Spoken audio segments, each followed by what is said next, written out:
Welcome, my friends, to another edition of the Wellness Talk podcast. I am George Batista, your host and your wellness advocate. It's always a pleasure and an honor to share information with you. Some say the advice that I talk about on this show is worth what you pay for it. But everyone is invited to this table at the end of the day, regardless of your belief, regardless of your affiliation, because at the end of the day, it's about getting us all healthy. Right? That's the number one goal of this show. So thank you for being with us today. I'm going to go back into joint health. Now, I've addressed joint health many times on this program at all these different things, and it bears repeating because, again, I get so many questions regarding joint health and what should I do and what shouldn't I do and should I exercise and and I've helped many people in terms of joint health and trying to keep their joints healthy and things like that. But I'm going to highlight one specific nutrient today that a lot of people don't realize is one of the most powerful things you can use in keeping your joints healthy. Okay. Now we know, right? I mean, we always look at, in terms of joint health, we always look at the glucosamines and the chondroitins and the hyaluronic acids and the collagens and those types of things. And they're all marketed for joint health. And there's great supplements out there and you should use those, right? Those are the ones that you hear the most about. But I want to specifically highlight the one nutrient that has been around for thousands of years, that has been helping people with inflammation and joint health for thousands of years. And that is turmeric. And again, a lot of people don't associate joint health and turmeric together, but it's actually one of the most powerful things you can use. So today I'm going to talk a little bit about turmeric, and this is going to be from a great piece from Wellness Resources, and this is Turmeric, the golden ticket to joint health and repair. So I'm going to go into some of the older studies on it, some specific studies on turmeric and how it has helped people in the past.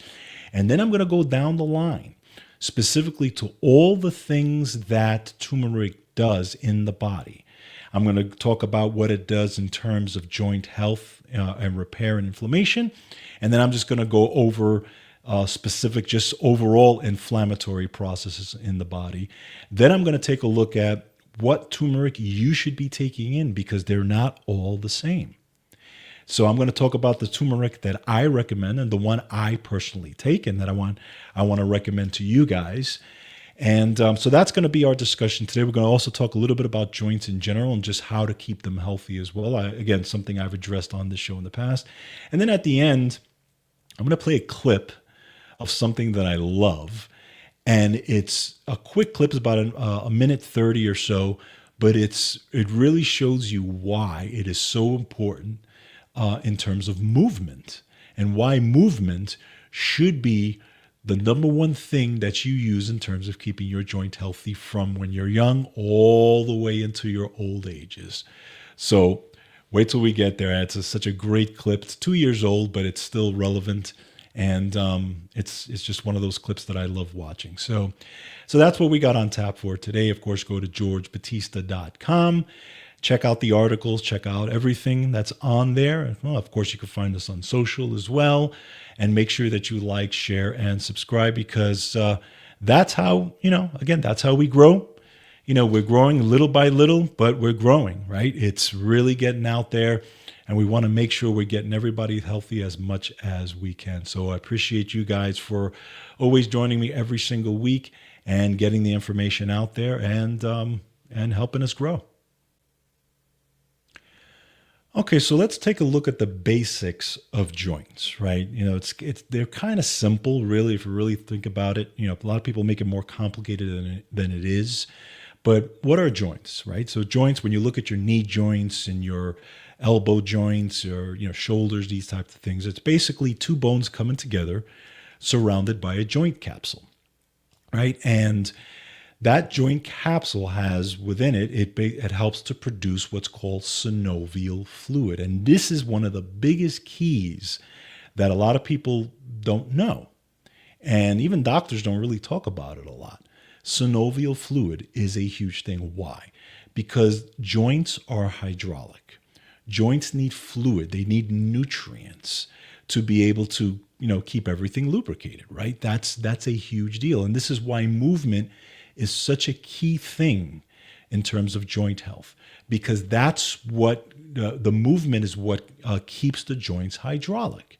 It keeps the synovial fluid moving and being produced, and it helps keep everything nice and lubricated. So it's a very simple thing. So if obviously if you're on a long flight, you're sitting for long periods of time, that type of thing, and sometimes you see that your joints get stiff, the joints ache, when you're sitting for a long period of time. And this is why I suggest when you're sitting, whether it's in an office or even on a flight, or you're just sitting for long periods of time, that you get up every 15 to 30 minutes, maybe, do some deep knee bends, walk around a little bit, just get things flowing.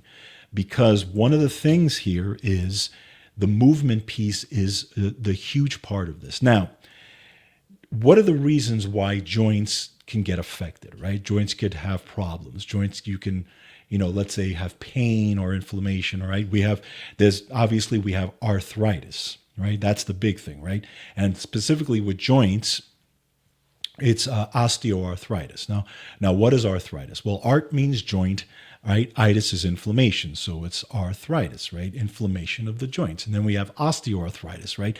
Typically, that is from some kind of trauma or something going on with the joint, some kind of injury with the joint, right? So when we look at this, there's different things in terms of arthritis, right? So we've got lack of movement, and that is a big key because, again, like I said, when you're not moving your joints like you should be, it's not getting the lubrication and things start to dry up.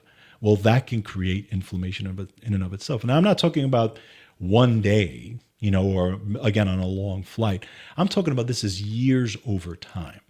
I'm talking about people who are just lead a sedentary lifestyle. They don't exercise. They're watching TV all day long. They're sitting on their couch. Maybe they're retired. They don't feel like they should be moving, that type of thing. So when those things happen, this is where you start to get a stiffening and a drying up of these joints because there's not a lot of movement going on. You have to remember that when you're walking, right, when you're walking from here to there, what's happening is specifically with the knees, you're creating a negative pressure and a positive pressure, right? It's back and forth, negative, positive, negative, positive. Well, when you're walking, you have that space in between. It opens up the joint, and this is where you get the fluid in there. Okay, so one of the first things to look at in terms of, problems with joints is how active are you? Because if you're not active, that's a problem. Sedentary lifestyle can lead to problems with the joints. It can lead to inflammation. It can lead to things like bursitis, inflammation of the bursa sacs, right? The bursa sacs have bursa fluid. That can also be a problem. So lack of movement is one, right? So you've got to move, okay? Number two, fluid. The fluid itself and your blood and the nutrients that go into these joints, right?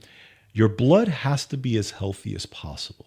If your blood is not healthy, for example, if you have, let's say, a problem with type 2 diabetes, or you have just thick blood, for example, let's say because you have a terrible diet and all these types of things, well, that's going to affect the joints. Why? Because that's going to affect the fluid or the lack of fluid to be going in and out of those joints, right? You may be able to get fluid into that joint, but you might not be able to get fluid out of that joint. This way you can actually get swelling. If fluid's not draining from the joint, you're going to get swelling. That's part of the issue there as well.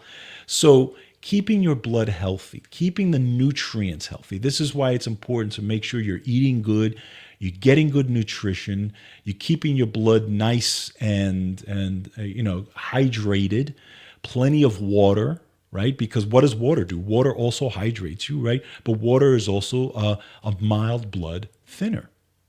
So if you have the nutrients, you have the water, it's going to be much better in terms of keeping your joints healthy and therefore keeping them hydrated. Okay, so first thing we have is movement.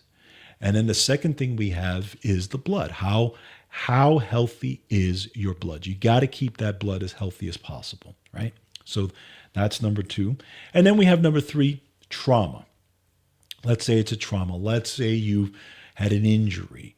Let's say you fell. For example, for me, and I learned this early on, I was in high school, right? I was very active in high school. I played high school baseball, and I was very active in the martial arts. And I was, training in martial arts one day. I was 17 years old in my senior year in high school.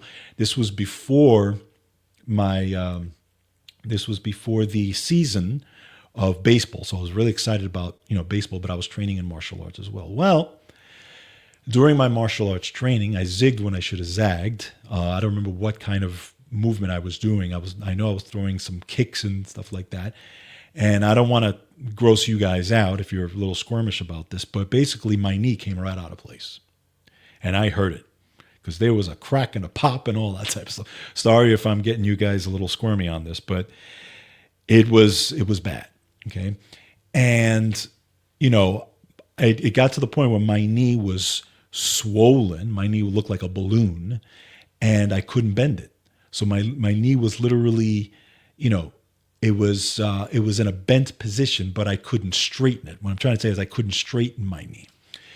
So I get taken to the hospital, and I'm on a wheelchair because I couldn't walk. So one of the first things the doctor looks, and he looks at my knee, he tells me, straighten your knee. And I said, I can't. He goes, yes, you can. I said, I can't. It was out of place. So he takes it and he literally pops it back into place. And of course, now a big scream in the emergency room. That was me, by the way, because extreme pain at that point. But after he popped it back into place, I was able to move it, right? I was able to bend it and straighten it, and it felt better. And then, of course, x-rays. And it turns out that not only did I dislocate the knee, but I fractured it as well. There was bone chips and there was all this, stuff going on. I didn't tear any ligaments or anything like that, but there was a fracture and a dislocation. So I did a job on it, basically. And so I ended up having a cast from my thigh all the way down to my ankle for 5 weeks. And of course, I was very upset, not that I busted my knee, but that I couldn't play my senior year of high school baseball. Lesson learned. However, one of the things they told me was that you are going to have to rehab that knee. And you are going to have to make sure, and this was a piece of advice they gave me. They said, moving forward, make sure you're constantly moving that knee. Make sure you're constantly exercising that knee, because there's scar tissue in there, there's bone chips in there, there's a lot of things. And if you don't move it, you're going to lose it, basically. Meaning that it's going to stiffen up on you, it's going to start to hurt, it's going to start to be very painful, you're going to start to get arthritis, and you're going to start having knee problems. I'll never forget when he told me that. So that's what I did. I did my rehab, and eventually I was fine. I was able to graduate, with a cane, but I did what I had to do. But one thing that I did from that point moving forward, I was active with my knee joints. I was active because I knew I had to be. So when working out, in bodybuilding, in everything that I did, in all the activities I played, I was active. I made sure I did squats. I made sure I moved it. I made sure I did every single thing till this day. Now, do I feel a little bit of pain? Sure. When I do squats, it's achy. Yes. Right? Do I hear a clicking sound every once in a while? Yes. Okay, but you know what? I can run, I can jump. I've played ball with my daughter. I've played basketball. I've played softball. I've done all these things with her because I kept my joint as healthy as possible, even though I knew that it was not in the best of shape and that it was probably going to give me problems moving forward. But all those years later, and this is what? I graduated in 90, right? So all these years later, I still don't have any major issues with it. Again, some aches and pains here and there, but what do? I work out. So that was my trauma. And again, I have trauma in my back. I have trauma in my cervical spine. I have a lot of trauma. So another thing that you have to be aware of is injury. Do you have an injury? If there's an injury, somebody asked me the other day, they said, my knee is hurting me a little bit. And you know what I told them? I said, work out. Okay. Now, obviously, if it gets to a point where it's really, really bad, then yes, you go get it checked out. You're not going to, you're not just going to work out to the point where you make it worse. But remember, unless you have a trauma, unless you have something, an injury like I did, if you start to see, some pain little by little, okay, and it's not debilitating, obviously, and you haven't had any kind of trauma, then my suggestion would be, lightly work it out. Lightly keep it moving, even if it's walking. Even if it's walking, keep it moving because you want to keep it hydrated. You want to keep it, you want to keep fluid going through it, okay? So that's that piece of it, a trauma, something that happens, okay? And then we have the body mechanics. That's the fourth piece. We've got to look at body mechanics. Why? Because if you do end up with a trauma, or you do end up with some pain, something like that, it could affect the rest of the body, right? If you have a foot problem, right, your gait's going to be off. Your gait's going to be different. It's going to affect the ankle. It's going to affect the knee. It's going to affect the hip. It's going to affect the back. If you have a back problem, it could go back down. It could affect the knee. It could affect the ankle. It could affect the foot. All these things.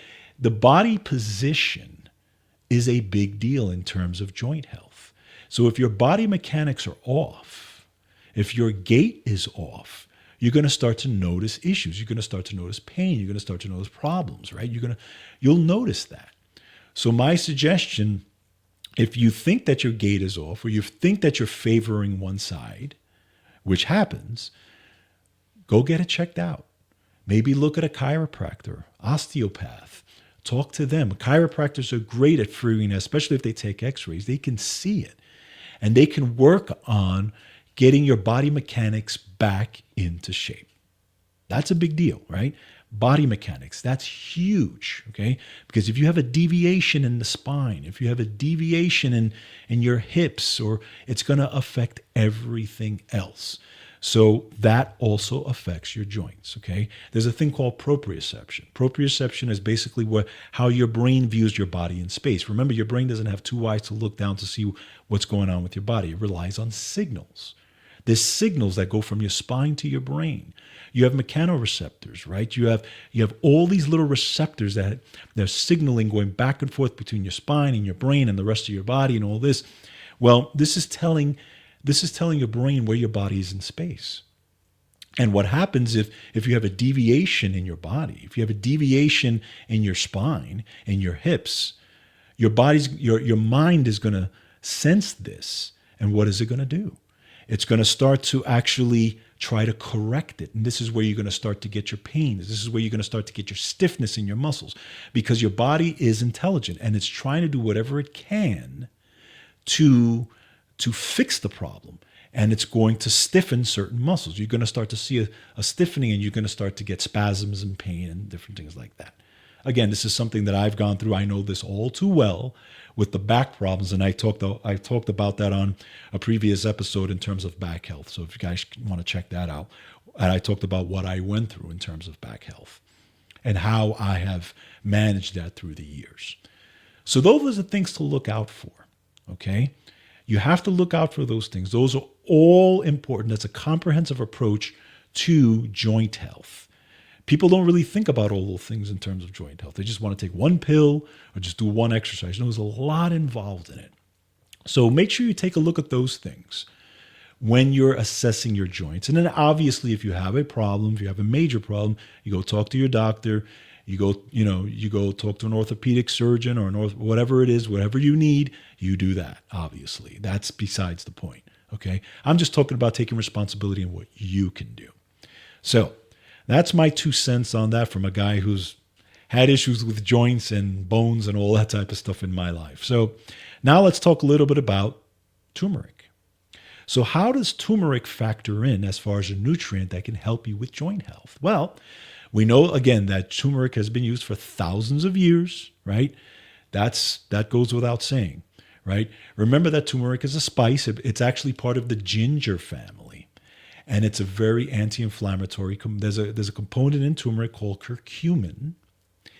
And that curcumin has been used, again, for centuries for all different types of inflammatory issues. So let's take a look at it. How does turmeric help with joints and repair? So curcumin scavenges damaging free radicals, compounds such as reactive oxygen species, hydrogen peroxide, and nitric oxide, and inhibits lipid peroxidation, right, which is basically damaging of fatty lipids in your body. It also reduces pro-inflammatory factors like LOX, COX, tumor necrosis factor alpha, prostaglandin series 2, and interleukin 6. These are a lot of the free radicals and the inflammatory pathways. So again, turmeric is intimately involved with helping keep those in check. Now, there was a study conducted on 45 rheumatoid arthritis patients to compare the health benefits of curcumin in turmeric to the arthritis drug, let's see if I could say this, diclofenac sodium, which is a non-steroidal anti-inflammatory. The study split these volunteers into three groups. It was the curcumin group, treatment alone, the diflofenac, whatever it is, sodium alone, and the combination of the two. The results of the trials were eye-opening. The curcumin group showed the highest percentage of improvement in overall disease activity scores, and these scores were significantly better than the patients in the drug that they used in that group. More importantly, curcumin treatment was found to be safe and did not relate with any adverse effects. Okay, so in cartilage cells and joints, research shows that curcumin's bioactive effects, this is what it does. It inhibits cell apoptosis or death. It helps to modulate inflammatory signals and pathways. It promotes cartilage cell growth. It protects cells that produce synovial fluid, what I was just talking about. It reduces oxidative stress by modulating NRF2 antioxidant functions in joints. It helps to regulate immune cells involved in joint health, helps to support and protect mitochondrial function, helps to support autophagy pathways and cartilage cell protection. And overall, this helps joint comfort, mobility, and overall cartilage health. Now, on top of that, that's for joints and joint repair and joint health. We know on top of that, curcumin also activates and recycles critical antioxidant systems, especially glutathione, helps with gastrointestinal issues. It's antimicrobial and has germ-fighting properties, enhances the clearance of amyloid beta protein, helps with germ defense, helps modulate cholesterol metabolism, helps with blood vessel dilation, blood flow, and fluidity, helps protect the heart muscle structure, stimulates bile acid production, supports blood sugar utilization, suppresses cell growth, migration, and invasion of tumor-suppressing genes, and much, much more. And that's just, I didn't even read all of them. That's just like the big ones, okay? So, and again, this has remained the staple of anti-inflammatory nutrition for over 4,000 years. So, as a dietary spice, turmeric contains many natural active compounds, including several curcuminoids and special volatile oils, including sesquiterpenes. I'm not even going to try to pronounce it. Give it this distinctive sense and flavor. And we know that, especially as a spice, we know that some cultures use it, as an active spice in their cooking, but it's also very powerful. It's got these powerful compounds. You can smell it a mile away. It's really, really powerful. Okay. So now, part of the issue with turmeric as a spice, when you take it in as a spice for your cooking, it's great, but it's not really bioactive. It's not really bioavailable in terms of taking it in. Okay. The spice in and of itself, it's great for cooking, but if you want to get the anti-inflammatory properties, just using that alone is not great. So if you want to take in turmeric in terms of the anti-inflammatory properties, you want to take it with a black pepper extract, okay? And you will see a lot of supplements out there that have turmeric with bioperine, which is a black pepper extract. That helps it absorb, and that's great. However, even that is not the most absorbable supplement in terms turmeric. So this is what I'm going to highlight now. There is a great supplement called Turmeric Gold, and Wellness Resources has this supplement. It's a great supplement. It's the world's most bioavailable and first bioequivalent turmeric extract. Clinical studies show that 300 milligrams of turmeric pure gold delivers more curcuminoids to the bloodstream than 1,500 milligrams of standardized turmeric, 95%. So the standardized turmeric, 95%, is typically what you would see in most supplement companies. That's what they use. And typically, if you really want to get the high amounts, they recommend 1,500 milligrams if you want to really get the inflammatory properties. Well, Turmeric Gold, or this type that I'm talking about, actually, all you have to use is 300 milligrams, and it's the equivalent of 1,500 milligrams. This is new technology, and it is fantastic. Okay. Again, this is the Wellness Resources brand. It's called Turmeric Gold. I take this every single day, and I have noticed a difference for me. So it's a great supplement. It's Turmeric Gold, and you should check it out by Wellness Resources. If you want to take a look at that, it's myvitaminresource.com. You can put in turmeric or Turmeric Gold. All the studies are there. You can go onto my website or the Wellness Resources website. Take a look at the studies that they have on turmeric and this specific supplement. It's fantastic. So at the end of the day, turmeric, its benefits are for all different parts of the body, not just the joints, but it's specifically helpful for the joints. Now, on top of that, you can also put in the other things like the quercetins and the bromelains and the papains and the chondroitins and the glucosamines and the hyaluronic acid. You want to use those as well? Go for it. You can use those. And, for those of you who want to take a look at Wellness Resources supplements on that and as well, you can take a look at Joint All, PEA Ultra, Tributarin Plus, Berberine Ultra, Cardio Helper. Those are great. Also Repair Plus as well. That also has the Turmeric Gold in it. So any one of those, they contain great anti-inflammatory compounds for the joints. So at the end of the day, keeping joints healthy is key if you really want to do it the right way. And so what are we looking at? We're looking at the end of the day, we're looking at movement. You got to move. You got to continue to move all your life. That's a key to get that synovial fluid, to get that fluid moving, right? You got to get the nutrition. The nutrition's got to be right. You got to keep the blood nice and thin, which means getting the antioxidants, getting all the nutrition in there, drinking lots of water, and getting that nutrition into the joints and keeping the synovial fluid healthy. Okay, you got to do that as well. You got to make sure, obviously try to avoid trauma if at all possible. And that's not always possible, but if you can, even if you're someone who works on your knees, let's say you do flooring, you do roofing, those types of things where you're on your knees a lot, use pads, use anything you can to cushion the joints. Even if you're working out, when you're working out and you're pounding on those joints, do everything you can to try to cushion the joints. Sometimes a lot of that pounding takes a toll, especially as you get older. So, look at trauma. And then body mechanics. Look at body mechanics. Are your body mechanics off? Is your gait off? Are you favoring one thing or another? Do you have trauma in the back and the neck and the hips and in the leg and the foot and the ankle? All these things, again, it all affects everything else.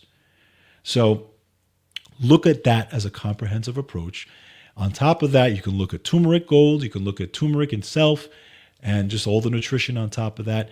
All these things comprehensively can help to keep the joints in good shape. Now, just one last thing for you guys out there. I want you to take a look at this video. Though some of you may have seen it or not, but it's 2 years old.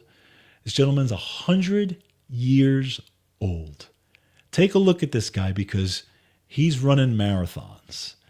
And it's one of those inspiring things. And this will show you how, if you keep moving, what is possible. Check it out. Runners often strive to outpace time. The nice thing about running at this age Mike Fremont defies it. is that there's very little competition. At 100, the retired Cincinnati engineer and great-grandfather of 4 logs 5 to 10 miles 3 times a week. You are so sweet. His 14-minute mile pace only slowed by starstruck fans. You're an inspiration to a lot of people. Does that feel weird to hear that you're a celebrity? That's a little embarrassing. With 60 marathons under his feet, Mike boasts 4 world records. Fastest marathons for his age at 80 and 90. Fastest half marathons at 90 and 91. Running started as therapy in his 30s after the loss of his first wife. So I started to run, and it worked. Decades later, after battling cancer, Mike went vegan and, with the encouragement of his second wife, Marilyn, ran marathon after marathon. What do you think is fueling it? I think he can't quit. Proving her point, his other hobby, canoeing. Of course, racing those too. For people who think at 100, a person should be slowing down, what do you say to that? I think they ought to be speeding up. Proof, no matter your age, your best time may still lay ahead. Maggie Vespa, NBC News, Cincinnati. How about that? And those of you who are listening on the audio side of things, you pretty much got the gist of it. But check it out. Put him in onto YouTube and just put in 100-year-old runner breaking records, and you'll see him there. But if you just take a look at or check out this show on Rumble. So, but yeah, what's your excuse at the end of the day, right? What's your excuse if you're half his age and already dealing with problems? Look what he's doing. He's absolute inspiration. All right, guys, I want to thank you so much for joining me this week. Again, it's always an honor and a pleasure to bring this information. Share this information with everyone you know, and let's keep our joints healthy, all right? All right, take care of yourselves, take care of each other, and control your health. Have a great day.